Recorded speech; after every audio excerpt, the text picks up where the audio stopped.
ઐતિહાસિક સિદ્ધિવિનાયક મંદિરે અંગારકી ચતુર્થીની ભવ્ય ઉજવણી કરાઈ। વડોદરા શહેરના વિસ્તારમાં આવેલા ઐતિહાસિક શ્રી સિદ્ધિવિનાયક મંદિરમાં આજે અંગારકી ચતુર્થીના પવિત્ર અવસરે દર્શનાર્થીઓનું ભારે મહેરામણ ઉમટી પડ્યું હતું। વહેલી સવારથી જ સમગ્ર મંદિર પરિસર ગણપતિ બપ્પા મોરિયાના ગગનભેદી નાદથી ગુંજી ઉઠ્યું હતું। ભક્તોએ ભારે આસ્થા અને શ્રદ્ધાપૂર્વક ભગવાન ગણેશને અત્યંત પ્રિય એવા દુર્વા અને ગોળના લાડુનો થાળ અર્પણ કરી ધન્યતા અનુભવી હતી।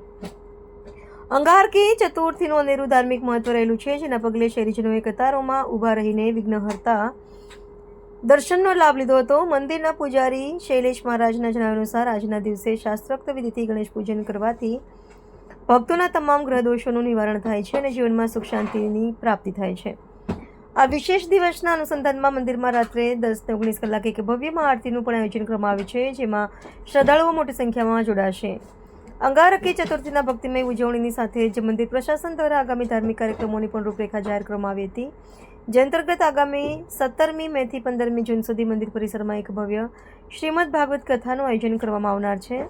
મંદિર પ્રશાસન અને આયોજકો દ્વારા વડોદરાના તમામ ધર્મપ્રેમી નાગરિકોને અજ્ઞાન યજ્ઞમાં પધારી કથામૃતનું રસપાન કરવા ભાવભીનું આમંત્રણ પાઠવવામાં આવ્યું છે। સિદ્ધિવિનાયક ભગવાન કી જય। આજે તારીખ 5/5/2026 ને મંગળવારે અંગારિકા ચોથ છે। આ દિવસે અંગારક દોષ હોય, શ્રાપિત દોષ હોય, પિતૃ દોષ હોય તો પણ આ વૈશાખ મહિનામાં જે અંગારિકા ચોથનું વ્રત કરે છે, પૂજન કરે છે, દુર્વા પદ્ધતિ અર્ચન કરે છે, તેમાં જે પણ ભક્ત ગોળના લાડુ ધરાવે છે ભગવાનને તો ભગવાન ગણપતિલા ખુશ થાય છે। તેમજ સવારે 6:30 વાગે કેસર સ્નાન થયું અને રાતના 10 ને 19 કલાકે મહાઆરતીનું આયોજન છે। તેમજ મહાપૂજા આખો દિવસ થશે।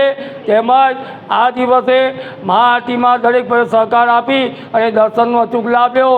આગામી તારીખ 17/5થી આ 15/6 સુધી આપણે આ ભાગવત કથાનું આયોજન રાખ્યું છે। તેથી દરેક ભક્તોને સહકાર આપી અને ભાગવત કથાનું રસપાન કરવા આમંત્રણ છે અને દરેક ભક્તજનોએ લાભ લેવો। શ્રી સિદ્ધિવિનાયક મંદિર, ભાવકન ગલી, પૂજારી શૈલેષ મહારાજ। જય ગણેશ।